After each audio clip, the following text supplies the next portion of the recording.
Some people laugh it off. Some go quiet. Some feel something shift in their chest. And then there's me. There's a particular kind of humiliation that doesn't announce itself loudly. It sneaks in through a joke, a laugh, a smirk from someone standing a little too close to your wife. You don't even name it at first. You just feel it settle somewhere behind your ribs and stay there. That's where this story begins. This is the story of Ethan Cole and his wife Vanessa Cole. It was a Saturday afternoon in late July when Ethan first submitted this. A neighborhood barbecue. Smoke in the air, cold drinks, familiar faces. He said he remembered standing by the grill when he heard her voice cut through the noise. "I could leave you right now," Vanessa said, laughing, loud enough for everyone nearby to hear. He turned around. She was smiling. And Ryan Parker, their neighbor from 3 houses down, was already smirking before the sentence even finished. According to Ethan, that smirk didn't come from surprise. It came from somewhere else entirely. This is what he shared, not with anger exactly. More like a man trying to explain something he still doesn't fully understand. This is how it happened. I'll try to explain it the way I remember. The grill was mine. That sounds like a small thing. But every summer, that's where I stood. I'd take over around noon, manage the heat, keep track of who wanted what. It was my corner of the yard and I liked it that way. Gave me something to do with my hands. Gave me a reason to be useful without having to perform. Vanessa handled the social part. She always did. She moved through gatherings the way some people move through water. Effortlessly, like the environment was designed for her. She remembered names. She asked the right questions. She laughed at the right moments. I watched her do it for 8 years and never got tired of it. It was one of the things I loved about her early on. The ease. The warmth she could project across a room. We'd been married for 6 years by that July, together for 8, no kids yet. We'd talked about it. The kind of conversation that kept getting postponed for one practical reason or another. Work schedules, travel, the apartment renovation we'd finally finished the previous spring. There was always something. I think we both knew it, but neither of us pushed too hard. The house was nice. The neighborhood was quiet. We had routines. Sunday mornings, she made coffee and I read. We watched the same shows at night, most of the time. We disagreed about money sometimes. She spent more freely than I did, and I held on tighter than she liked. But nothing explosive. Nothing that made either of us feel like we were standing at the edge of something, or so I thought. Ryan Parker moved in about 14 months before that barbecue. He was single, mid-30s, same as us. He worked in some kind of product design role. I never fully understood it, and he never explained it in a way that made sense to me. He was the type of person who smiled with complete confidence, like he'd decided long ago that rooms would respond well to him and had been proven right enough times to stop questioning it. He was friendly to me. I want to be clear about that. He'd wave from the driveway. He helped me carry a piece of furniture once when I was struggling with it by myself. We talked about sports occasionally, the kind of surface-level conversation that felt comfortable because neither of us was trying to go deeper. Vanessa liked him. She said he was interesting, said he had good taste in films, said he was one of those rare people who could hold a real conversation without making it about himself. I remember nodding when she said these things. I didn't feel anything particular about them at the time. I should have paid more attention to the way she said it. The barbecue in July wasn't anything special. We hosted maybe twice a year, invited the same cluster of neighbors, the Hendersons, the Morales family, a couple from the end of the street whose names I could never keep straight. Ryan was there, of course. He brought a 6-pack and a bottle of something nicer, which felt like the kind of move designed to be noticed without appearing like it was designed to be noticed. I was at the grill around 3 in the afternoon when Vanessa appeared beside me. She'd had 2 drinks by then, maybe 3. She was in that particular zone where everything she said had an edge of performance to it. Not mean, not yet, but louder than necessary. Playing to an audience she'd assembled around herself without seeming to try. She wrapped an arm around my waist, leaned close, and then said it. "I could leave you right now." She was laughing when she said it, joking. The kind of joke that has a shape. It sounds like teasing, it carries the DNA of affection, but there's something underneath it that doesn't quite sit right. The people nearby laughed. A couple of them looked at me to see how I'd react. I smiled, I think. I said something like, "Good luck finding someone to manage the grill," more laughter. Moment passed. But I turned slightly, the way you do when you're trying to appear casual about scanning a space. And that's when I saw Ryan. He was standing maybe 12 feet away, holding his drink loosely. And he was smirking. Not laughing, not reacting to the joke the way the others were, just smirking, quiet, like he was watching something he already knew the end of. I turned back to the grill. I flipped a burger. I adjusted the temperature. I kept my face neutral. But something had shifted, something I couldn't name yet. It sat in my chest for the rest of that afternoon. Quiet and patient, the way certain things do when they're waiting for you to catch up to them. I didn't say anything to Vanessa about it that night. We cleaned up together after everyone left. She was in a good mood, warm, easy, the version of herself that surfaced after a social event went the way she'd wanted. She talked about the Hendersons' new renovation plans. She mentioned Ryan had recommended a restaurant she wanted to try. She said it lightly, like it was nothing. I said it sounded fine. We went to bed. I lay there for a while in the dark, staring at the ceiling, trying to locate exactly what was bothering me. I couldn't, not precisely. Just the smirk. Just the way it had appeared before anyone had finished laughing. Just the ease of it. I thought, maybe I'm imagining things. I thought, maybe I'm tired. I went to sleep. But the thing about certain kinds of discomfort is that sleep doesn't resolve them. They're still there in the morning, slightly smaller, but present. Like a stone in your shoe that you keep thinking you've shaken out. The next few weeks were normal. Work, evenings, the occasional dinner out. Vanessa went to a yoga class on Tuesday nights that she'd started earlier in the year. I usually worked late on Tuesdays anyway, so it never felt like an absence that needed explaining. She mentioned Ryan twice in 2 weeks. Not in a way that was alarming. Once because she ran into him at the grocery store. Once because he'd apparently recommended a podcast she'd started listening to. I nodded both times. I told myself I was being paranoid, but I also started paying attention. I'm not the kind of person who goes looking for trouble. I've thought about this a lot. Whether what I did next says something unflattering about me. Whether it means I didn't trust her, or whether the trust had already been quietly eroded before I realized it. I'm still not entirely sure which came first. What I know is this: I started noticing things. It wasn't dramatic. No single moment where everything clicked into place. It was more like a series of small things that I kept filing away without intending to. The kind of evidence you collect before you even admit to yourself that you're collecting it. The first thing was her phone.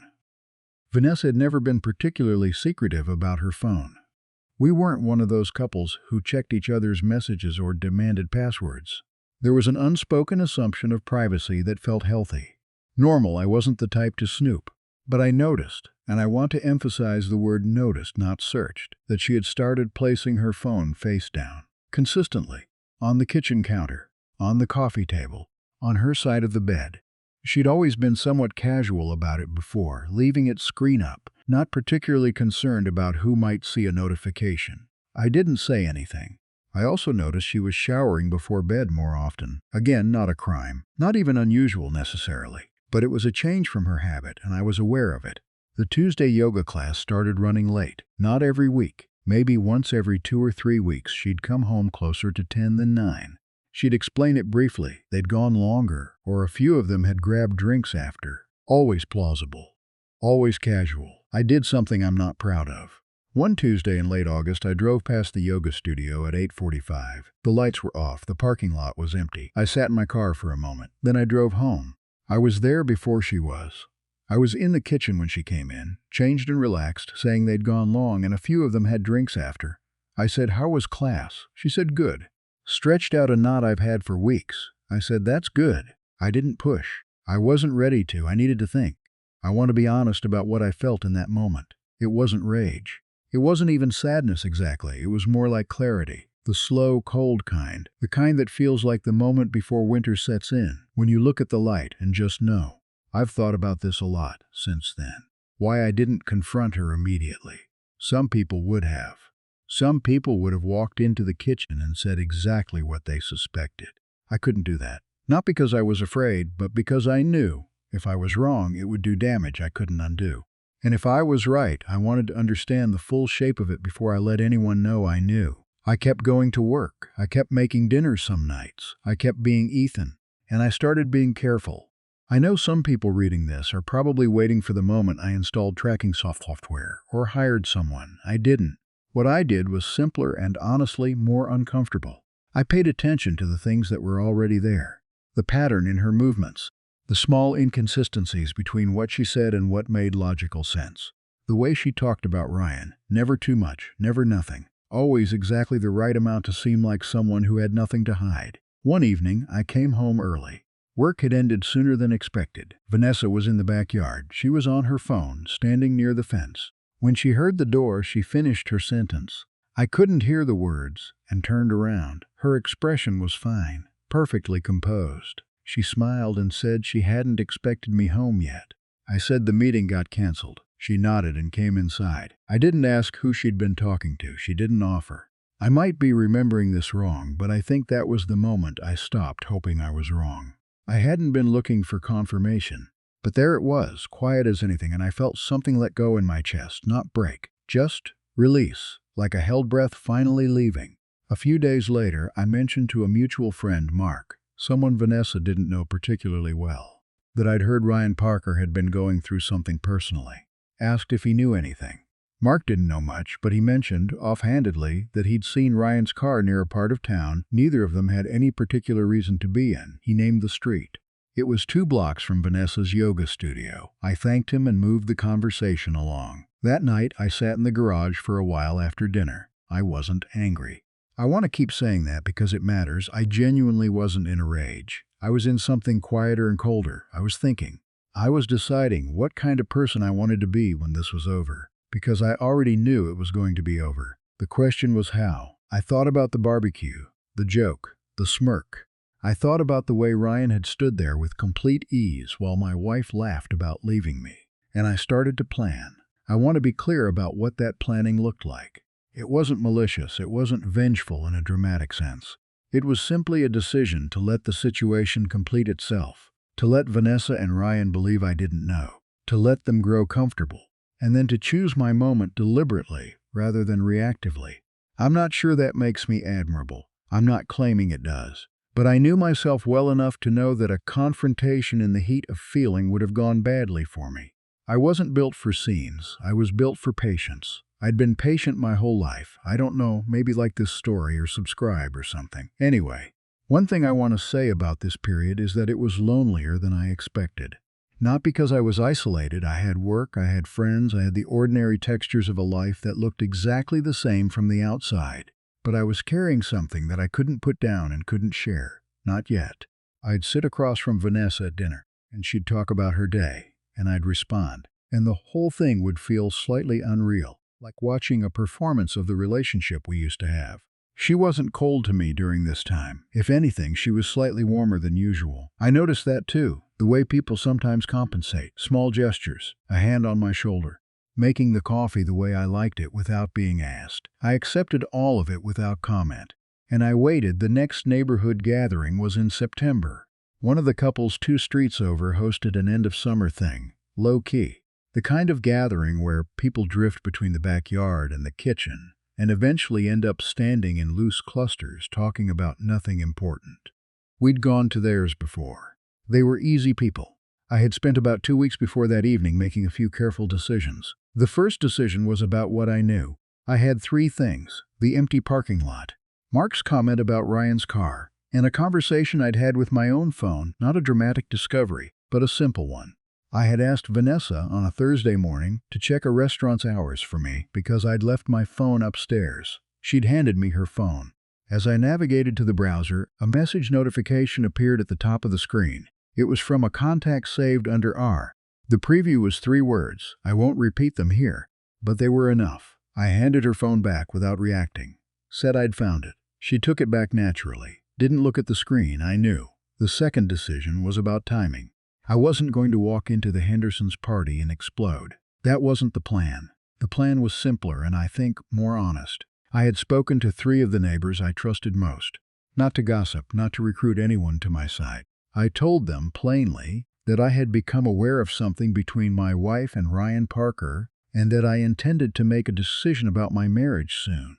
I wanted them to know before the party so that when things became clear, they weren't blindsided.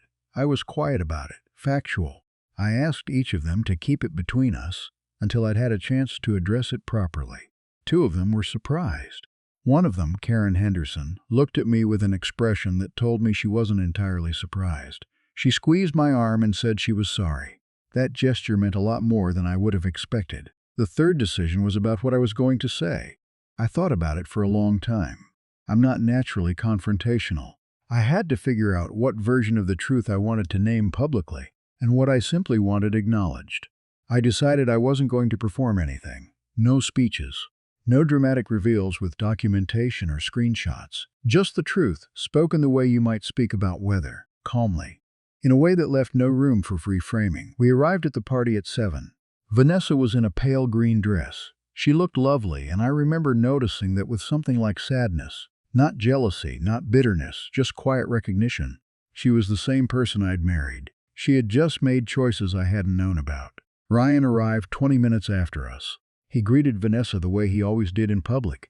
Easy, friendly, warm, but calibrated. He shook my hand. Said something about my yard looking good lately. I thanked him. I stayed in that pleasant, surface-level mode for about an hour. Talked to people I liked. Ate something. Helped refresh the drinks table because the host looked like he needed a hand.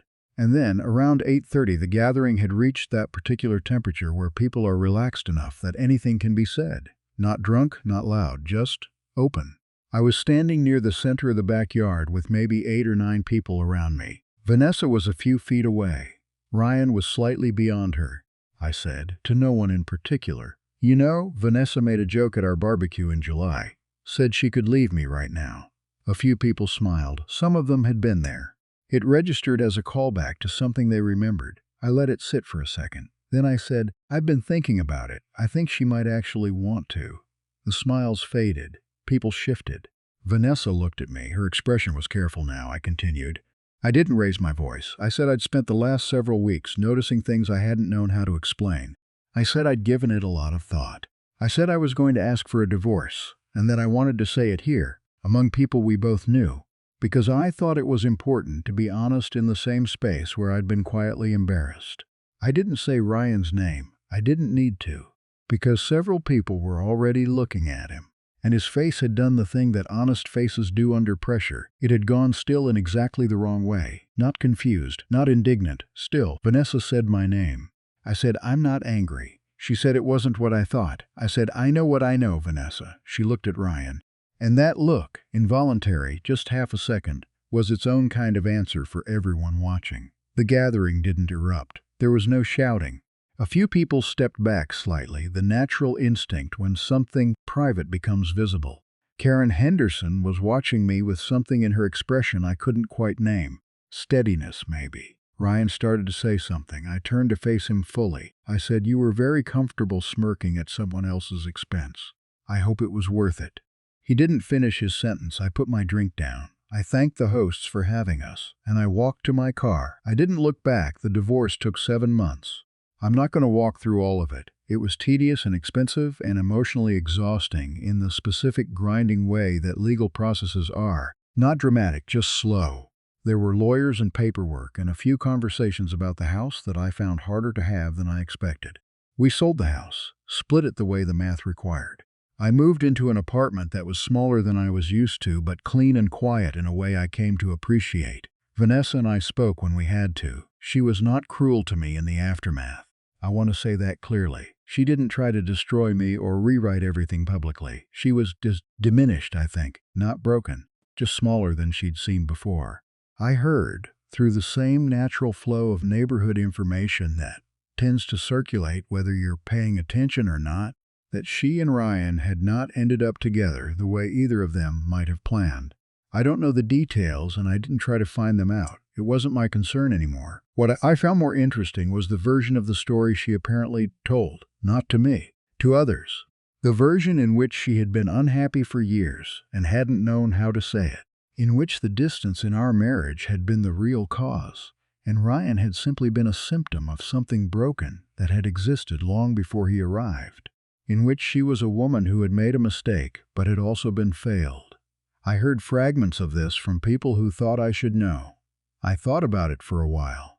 I held it up and looked at it. And here's the thing. She wasn't entirely wrong. There was distance. I'm not perfect. I know I withdrew sometimes. I know I was better at being steady than at being present. There were probably conversations we should have had years earlier that neither of us was willing to initiate. I am capable of examining myself without collapsing, and when I do, I can find things I'm not proud of. But there's a difference between a broken marriage and a betrayal. Both can exist. Both can be true at the same time. Vanessa seemed to have folded the betrayal into the first category and labeled the whole thing as one long act of mutual failure, which is a clean story, an understandable story. I'm not sure it was an honest one. Ryan, from what I gathered, retreated somewhat. He'd been visible in the neighborhood before, sociable, present, the kind of person who inserted himself naturally into the fabric of a block. After the party, that changed. I was told he became less available at gatherings. I was told people were cooler with him than before. I hadn't intended that specifically, but I wasn't going to apologize for it either. There was a moment, maybe 3 months after the divorce was finalized, when I ran into someone from the old neighborhood at a coffee shop.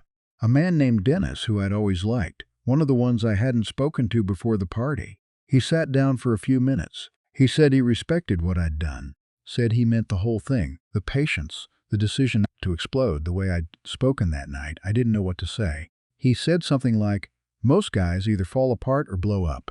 You just told the truth. That's harder." I thought about that for a long time afterward. I wasn't sure if I agreed. What I'd done hadn't felt noble in the moment. It had felt like the only thing I was capable of that I wouldn't regret later. There's a difference between choosing the dignified option and simply not having the capacity for the undignified one. But maybe that's what a lot of good decisions are. Not virtue. Just the limits of your own particular character. The apartment had a small balcony that faced east. In the mornings, I'd sit there with coffee and watch the light change. It became the best part of my day for a while. Quiet, mine, unshared. I'm not going to tell you I was fine immediately. That would be dishonest. I went through a period where the evenings were long and the silence was too much, and I caught myself reaching for my phone to text someone and not knowing who. I had good days and I had bad ones, and the bad ones were quieter than the dramatic kind, which somehow made them harder. But I was rebuilding something, slowly. The shape of it wasn't clear yet. That was fine. About a year after the party, I was back in the neighborhood. I'd gone to pick up a piece of furniture I'd lent to the Hendersons when we'd moved. A bookshelf that had been in the second bedroom and that I hadn't had room for in the apartment but had finally sorted out. Karen had kept it carefully. She met me at the door and made coffee while I loaded it into my car. We sat for a few minutes at her kitchen table. She asked how I was. I said I was okay, and I meant it, which felt like something. She told me gently that she'd seen Vanessa a couple of weeks earlier in town, that she looked well, that they'd talked briefly. I said that was good. Karen paused and then said, "She asked about you." I held my coffee cup. She didn't say anything specific, just asked if I'd seen you. If you seemed okay. I didn't respond right away. There's a thing that happens when you've moved far enough through something. You can hear information about the person who hurt you without it splitting you open. Not because the hurt is gone, but because you've metabolized it. It's in you somewhere, but it doesn't run the machine anymore. I said, "I hope she is." And I meant that too. Karen looked at me for a moment. Then she nodded once and changed the subject. The way a perceptive person knows when something has been said and received and doesn't need to be analyzed further. I loaded the bookshelf. I drove back to the apartment. I put it against the wall in the living room and stood back and looked at it. It was the same piece of furniture I'd owned for years. Same shelves, same finish. But it looked different here. Right, somehow, in a way it hadn't been before. I don't know what Vanessa felt at the end of it. I mean that honestly. I stopped assuming I understood her somewhere around the time I understood I'd never really known everything she was. That's not bitterness, it's just accurate. I didn't see Ryan again in any meaningful way. Once, from a distance at a gas station near the old neighborhood. He didn't see me, or if he did, he chose not to acknowledge it. I got back in my car and drove away. There was no feeling in particular. That surprised me slightly. I thought there would be. I thought when I finally saw him again, I'd feel something sharp and clarifying. But it was just a man at a gas station, and then it was a road, and then it was the rest of the day. I've been in the apartment for almost 2 years now. It's smaller than the house was. The mornings are quieter. I cook more than I used to, which I didn't expect to enjoy and do. I have better relationships with a few people who have always been there and who I didn't pay enough attention to when I was in the middle of that life. I think about the marriage sometimes. Not obsessively, not with the kind of grinding examination that doesn't lead anywhere. More like, I think about it the way you think about a place you lived once. with some fondness, some sadness, some clarity about the things you should have done differently. There are things I wish I'd said sooner, to Vanessa, to myself. I wish I'd been less comfortable with steady and more interested in honest. I don't know if it would have changed the outcome. Probably not, because what happened wasn't only about what I failed to do. She made choices, and so did he. But I was capable of more presence than I gave. That part is mine to carry. The bookshelf is full now. I filled it with the things I'd been meaning to get around to reading for years. The books that kept getting pushed to later. Later came, apparently. Quietly, without announcing itself the way most things do. I don't know exactly what I expected my life to look like at this point. I had a picture, once. A house, a wife, a future with a particular shape. That picture is gone. What's here instead is less defined, but in some ways more honest. Some mornings I sit on the balcony, and the light is good, and the coffee is right, and there is nothing wrong with where I am. I don't know what to call that. But it feels like something. And that, I suppose, is where I'll leave it.